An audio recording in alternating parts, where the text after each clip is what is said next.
supporter of the things that we support for quite some time. Senator-elect Tim Eichenberg is here today.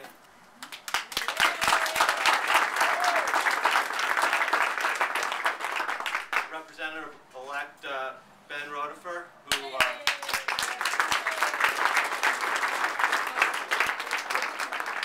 congratulations to you too, and I'll be there when you take your oaths of office on January 20th, cheering you on. We've got a good friend of ours who helped a lot on our campaign, Danny Hernandez, who's on the AMAFCA board. Carmi Toulouse, who's on the CNN board somewhere. We saw her. Yes.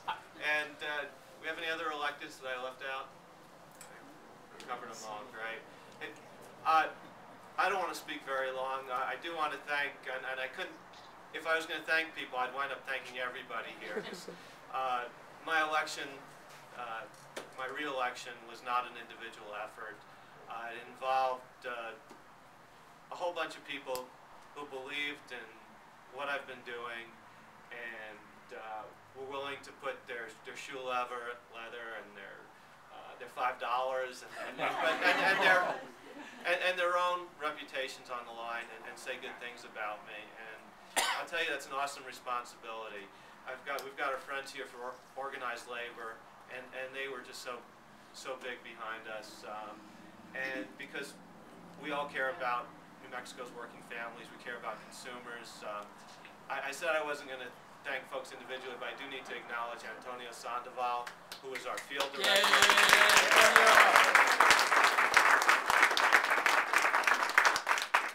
And this is not a political event.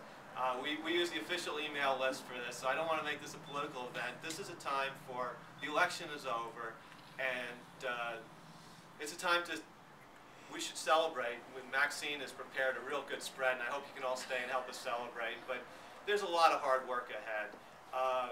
This is about turning this country around, dealing with challenges that we kept pushing off to the future and have only begun to deal with. You know, the PRC is not going to solve the economic financing problems in this country, but our folks in Washington hopefully have got a handle on that. But we've got serious challenges that have been facing New Mexico that we've been dealing with, and we need to keep dealing with in a serious, responsible way. We have got to transition from our dependency on fossil fuels and bring it, which are not economically or environmentally sustainable.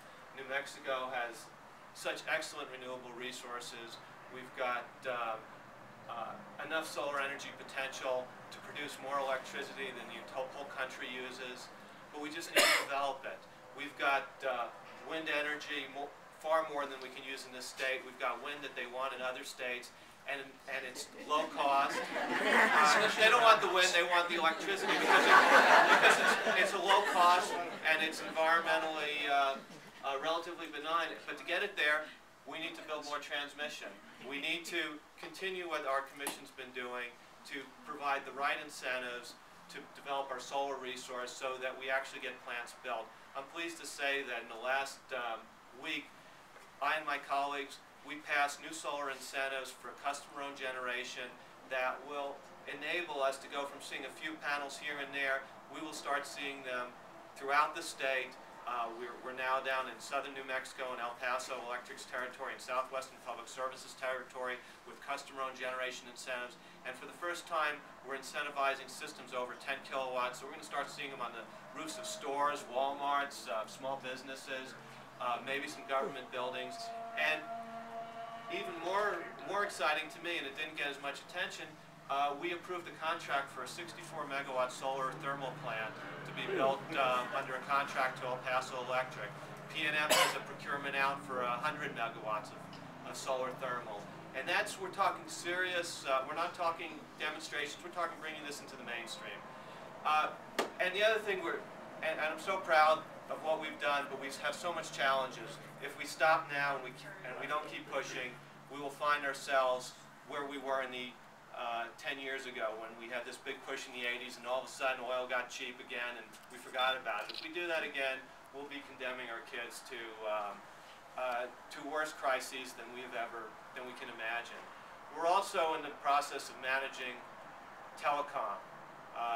As Senator Felton mentioned, we were there last night dealing with the fallout of a telecom market that has moved faster than regulation.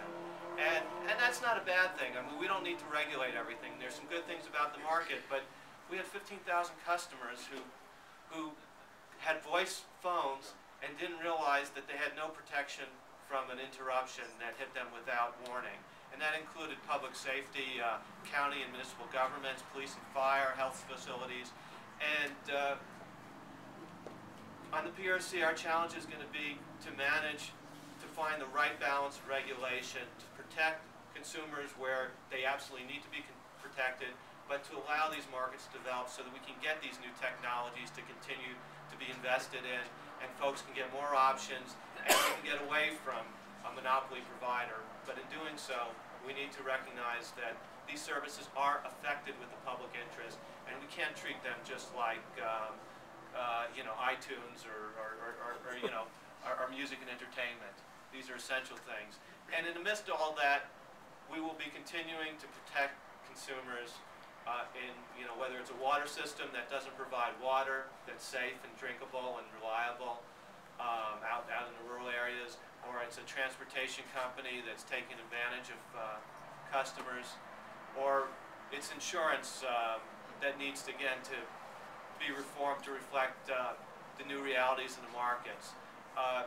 I've got a lot on my plate. I'm going to be relying on you, again, to support me in that and to give me your ideas and your input. And I hope that we can all come together, put aside political differences, recognize that we all believe in making things better for New Mexico. We might disagree sometimes on how to get there, on which candidate might be the best one, but between now and the next election, we should put that aside, share our ideas without personal acrimony, and dig in. And if we do that, we will leave a better New Mexico. At the end of my term, and at the end of our work. I thank you again for being here, and I especially thank my wife Maxine, who's been so